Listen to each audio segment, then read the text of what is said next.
नमस्कार, जीवन मंत्रा के नए एपिसोड में आप सभी लोगों का स्वागत करता हूं। आजकल हम लोग चर्चा कर रहे हैं राशियों के रहस्य पर। राशियों के रहस्य में आज हम 7वीं राशि तुला के बारे में बात करेंगे। इससे पहले हम तुला की बात करें उससे पहले हम आपसे आग्रह करना चाहेंगे, हमारी जो वीडियोस आपको अगर पसंद आ रही है तो लाइक, शेयर और कमेंट अवश्य करें। आपका कमेंट हमारा उत्साहवर्धन करता है और जो लोग नए आए हैं इस चैनल पे या जिन्होंने अभी तक सब्सक्राइब नहीं किया है वो कृपया करके सब्सक्राइब बटन दबाएं, साथ में बेल आइकन आएगा उसको दबा दें, जिससे हम लोग का डायरेक्ट जुड़ाव हो जाता है। हम जब भी इस चैनल पे कुछ भी पोस्ट करेंगे आपके पास नोटिफिकेशन के रूप में वो पहुंच जाएगा। अब हम बात करेंगे राशियों के रहस्य में ज्योतिष जगत की 7वीं राशि तुला राशि पे। तुला राशि की बात हम करने जा रहे हैं तो तुला राशि को अंग्रेजी में लिब्रा कहते हैं। हम इससे पहले आपको बताना चाहेंगे कि हमारे चैनल पे जब भी आप चंद्र राशि की बात होगी, जब भी बात होगी, कोई भी राशि जब हम बोलेंगे तो वो चंद्र राशि होगी। चंद्र राशि अर्थात आपकी जन्म कुंडली की राशि। हम कैसे जानेंगे कि आपके जन्म कुंडली में कौन सी राशि है? तो आपको अपना स्वयं अपनी जन्म कुंडली उठाइए। जन्म कुंडली में पहला पन्ना विवरण का होता है, उसके बाद आप जब कुंडली खोलेंगे तो वहां स्क्वायरिश एक शेप बना होगा या किसी के में वो गोल भी होता है अगर प्राचीन पद्धति से बनी हुई है तो उसमें 12 खाने होते हैं। 12 खाने में अलग अलग नंबर्स होते हैं। जहां पे 7 नंबर पे चंद्रमा लिखा है वो मतलब हो गया तुला राशि। चंद्रमा जहां पे भी होगा, जिस नंबर पे होगा, वही राशि आपकी राशि होगी। इसको हम थोड़ा सा सिंप्लीफाई करते हैं। 1 नंबर पे अगर चंद्रमा लिखा है तो मेष राशि है, 2 नंबर पे लिखा है तो वृषभ है, 3 नंबर पे लिखा है तो मिथुन है, 4 नंबर पे लिखा है तो वो कर्क राशि हुई, 5 नंबर पे लिखी है तो सिंह राशि हुई, 6 नंबर पे लिखी है तो कन्या राशि हुई। आज हम चर्चा करेंगे 7 नंबर पे जब चंद्रमा लिखा है तो उसको तुला राशि कहते हैं। तुला को अंग्रेजी में लिब्रा कहते हैं। इसका स्वामी शुक्र है। इसका तत्व वायु तत्व की राशि है। ये इसका काला रंग, कालिमा ली हुई ये राशि है। चर प्रकृति है इसकी। इसका लिंग पुरुष है और शूद्र वर्ण की इसे राशि बोला जाता है। पश्चिम दिशा इसकी दिशा है और ये मिश्रित प्रकृति की है। वात, पित्त और कफ तीनों में मिश्रण है इस राशि का। तो इससे संबंधित जो भी व्यक्ति होता है उसको वात, पित्त, कफ तीनों के इम्बैलेंस से जो रोग होते हैं वो परेशान करते हैं। हमेशा आप देखेंगे इनको तीनों का जो कॉम्बिनेशन बिगड़ता है। कई बार वो कफ से परेशान हो जाते हैं, कई बार वो पित्त से परेशान हो जाते हैं और जोड़ों में दर्द भी इनके देखा गया है। तो ये तीनों प्रकृति की राशियां हैं। अब हम बात करें जहां पे शुक्र प्रधान हो गया इसका, तो शुक्र प्रधान फैशन जगत की बात करिए। ये फिल्मों में इनका रुझान, संगीत में, नृत्य में, लेखन में, आप चित्रकारिता में, इस तरीके की चीजों में इनका रुझान हमेशा देखने को मिलेगा। जरूरी नहीं कि वो खुद कला पक्ष उनका मजबूत हो। अगर शुक्र कमजोर है, कला पक्ष कमजोर हो सकता है, लेकिन इन सब चीजों में रुझान होगा।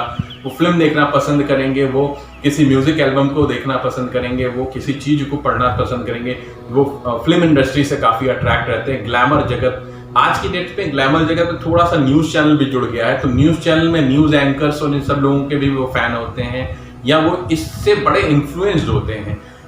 बहुत ये विस्तृत राशि है। शुक्र के प्रधान होने के कारण ये देखने में स्मार्ट होते हैं। भोग विलासिता में इनका मन लगता है। आप कहें तो इस लग्जरी इनको पसंद होती है। लग्जरी किसी भी लेवल पे आप इसको देखने जाएंगे तो लग्जरी इनको पसंद होती है।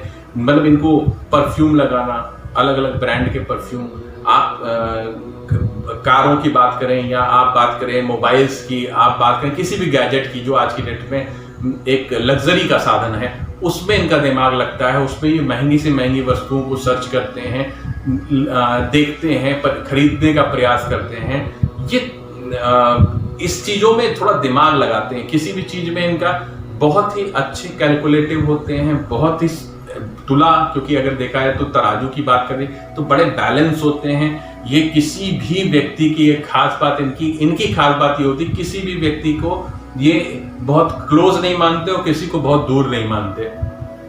इसको इस तरीके से, दूसरी तरीके से समझने का प्रयास की जाए, जैसे ये अपने मित्र के साथ आए हैं और मेरे साथ बैठे हैं, मेरे साथ ये पहली बार मिल रहे हैं और मैंने सत्य बात बोली, लेकिन इनका मित्र हमसे अपोजिट है, लेकिन ये मित्रता नहीं निभाएंगे वहां पे, वो ये मेरे पक्ष में खड़े होंगे वहां पे, क्योंकि तुला होने के कारण ये नीतिवान है, ये सही और गलत की पहचान करते हैं। वो सत्य, कई बार उनका मित्र इनसे नाराज हो सकता है वो मित्र की जगह उनकी पत्नी हो, लेकिन वो सत्य की तरफ ही रहेंगे। ये कई बार इनको विरोधाभासी होने के कारण ये विरोधाभासी हो जाते हैं, क्योंकि वे अपनी पत्नी के साथ या अपने मित्र के साथ, जो बचपन का मित्र है, उसके विरोध में खड़े हो जाते हैं, तो इनका विरोध होने लग जाता है। जबकि ये नीतिवान होते हैं, इनकी कूटनीति बड़ी जबरदस्त होती है, राजनीतिक ये व्यक्ति होते हैं, राजनीति को समझना, राजनीति को बोलना इनको बहुत अच्छी तरीके से आता है। तुला राशि वाले बड़े ही व्यवहार कुशल होते हैं और बड़ी ही मधुर वाणी के स्वामी होते हैं, जिसके कारण इनके आसपास ये मित्र मंडली बड़ी जल्दी स्थापित कर लेते हैं। वो चाहे कार्य क्षेत्र हो अथवा सामाजिक क्षेत्र हो, किसी भी तरीके का क्षेत्र होगा, वहां पे ये बड़ी अच्छे से घुल मिल जाते हैं और बड़ी अच्छी इनके नीति के कारण इनको लोग अप्रिशिएट करता है वहां पे। और उसके साथ ये अपना काम निगलवा पाने में बहुत ही सक्षम होते हैं। ये व्यवहार कुशलता एवं मधुर वाणी से, ये इनकी दो अस्त्र हैं जिनसे बहुत बढ़िया ढंग से कार्य कर सकते हैं। यहाँ पे दिक्कतें कहाँ पे आती हैं, जब ये अपनी भावनाओं में आके वो थोड़े से बहक जाते हैं। शुक्र की कमजोरी, जब शुक्र ज्यादा कमजोर होता है तो गलत दिशा में ले जाता है, गलत मित्र मंडली, जैसे मित्र मंडली आप बहुत जल्दी अट्रैक्ट करते हैं तो गलत मित्र मंडली को अट्रैक्ट कर लेता है, फिर आपकी आदतें बिगड़ सकती हैं।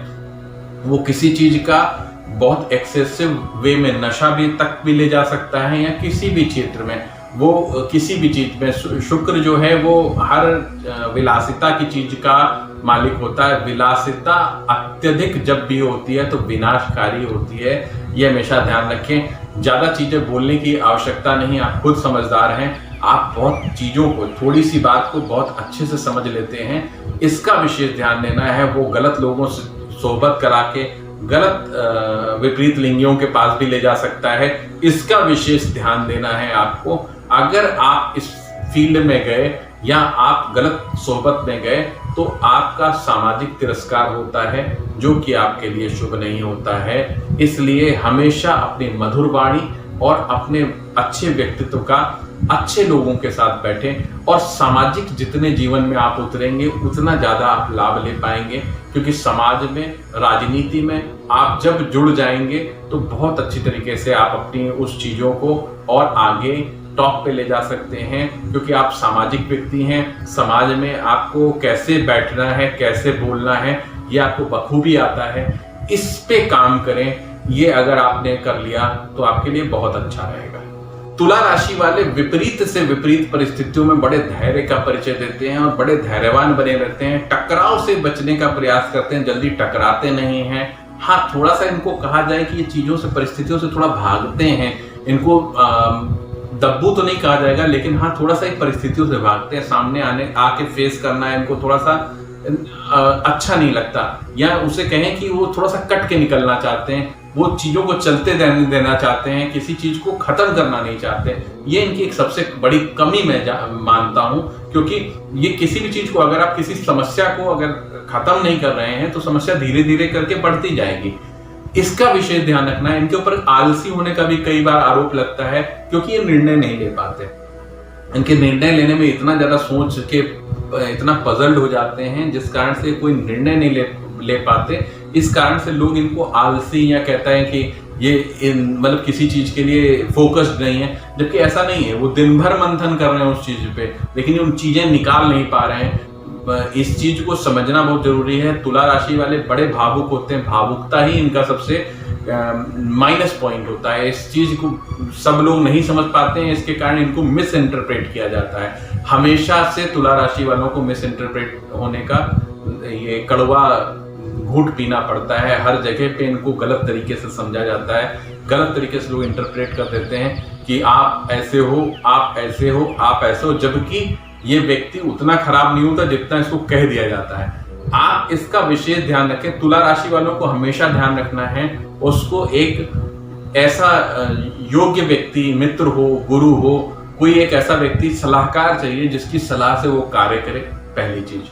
दूसरी चीज, शुक्र को मजबूत करना बहुत आवश्यक है। शुक्र अगर आपका कमजोर होगा तो आपके जीवन साथी से भी आपके टकराव होंगे। आपके जीवन में, क्योंकि शुक्र ही आपका प्रधान प्लैनेट है, और अगर वो गड़बड़ हो गया तो आपको यश नहीं मिलेगा, यश नहीं मिलेगा और समस्याएं बिगड़ना शुरू हो जाएंगी। अब यश नहीं मिलेगा तो खींचतान शुरू होगी। इसका विशेष ध्यान देना है। आप अपनी चीजों को छोटे छोटे टारगेट्स बनाएं और छोटे छोटे टारगेट्स को पूरा करें। आप बहुत ही चीजों को बहुत अच्छे तरीके से आपकी इसको एक दूसरे तरीके से समझें कि आपका पहला इंप्रेशन बड़ा जबरदस्त पड़ता है, कहीं पे भी पड़े। जब भी आप कहीं जाते हैं आपका पहला इंप्रेशन बड़ा जबरदस्त होता है, डिसेंट होता है, लेकिन उसको फिर आप मेंटेन नहीं रख पाते, उसको आप फिर नीचे कर जाते हैं। इसका ध्यान रखना है कि आप अपने अंदर थोड़ा सा बदलाव लाएं, भावनात्मक इतना ज्यादा ना रहें, भावनाओं से बाहर निकल के प्रैक्टिकल दुनिया में आए, प्रैक्टिकलिटी के साथ अपने जीवन को जिएं, क्योंकि जैसा आप सोच रहे हो, जैसा आप समझ रहे हो, वैसा दुनिया नहीं चलेगी। जैसे दुनिया चल रही है वैसे आपको चलना पड़ेगा। इस मेन लाइन को आपको समझना होगा। आपको प्रैक्टिकल निर्णय लेने पड़ेंगे, वो कठोर हो सकते हैं, लेकिन आपको निर्णय लेना पड़ेगा और निर्णय के साथ रहना पड़ेगा। जब आप निर्णय लेने की क्षमता अपने अंदर डेवलप कर लेंगे तो आपसे बढ़िया कोई राशि नहीं है। इसलिए ध्यान रखें। शुक्रवार का व्रत आप कर सकते हैं। स्फटिक की माला अथवा ओपल आप धारण कर सकते हैं। अगर आप अफोर्ड कर सकते हैं तो अच्छी क्वालिटी का डायमंड भी आप धारण कर सकते हैं। आप उसके साथ साथ आपका शुभ दिन अगर बात की जाए, शुभ दिन आपका आएगा शुक्रवार और शनिवार। ये आपके बहुत ही शुभ दिन हैं। बुधवार को भी आपको अच्छे दिनों में जोड़ा जा सकता है। आप किसी भी चीज को विशेष तौर पे ध्यान दीजिए, किसी भी चीज को हल्के में मत लिया करें, किसी भी चीज पे जरूरत से ज्यादा मंथन मत किया करें। आप जरूरत से ज्यादा मंथन करेंगे तो चीजें निकाल नहीं पाएंगे और उल्टा निगेटिविटी में जाएंगे, तो जो परफॉर्मेंस आप आज दे पा रहे हैं वो भी नहीं हो पाएगी। तो इसलिए आपको फोकस्ड वे में काम करना चाहिए, छोटे छोटे टारगेट्स बना के उसको अचीव करना चाहिए। इससे आपका कॉन्फिडेंस बिल्ड करेगा। जब कॉन्फिडेंस बिल्ड करेगा तो आपके अंदर आत्मविश्वास आ जाएगा। आत्मविश्वास की थोड़ी कमी है आपके अंदर। बाकी आप अगर बहुत ही नपे तुली बात करते हैं, जब आप किसी दूसरी चीजों को, किसी स्वतंत्र अपने जीवन को छोड़ के दूसरे के जीवन के बारे में कैलकुलेशन करना हो, तो आप बड़े अच्छे सलाहकार हो सकते हैं, बड़े अच्छे तरीके से आप उस चीज को समझा सकते हैं। लेकिन जब बात आपकी होती है तो फिर आप वहां पे फंस जाते हैं। तो इसका विशेष ध्यान रखें। तुला राशि वालों को इन चीजों को विशेष तौर पे सुधारना चाहिए। माता की आराधना करनी चाहिए। माता का कोई भी स्वरूप आपके लिए पूजनीय है और उसका फल लेना चाहिए। आज हम लोगों ने बात की तुला राशि के लिए, कल हम लोग बात करेंगे वृश्चिक राशि के लिए। तब तक के लिए धन्यवाद।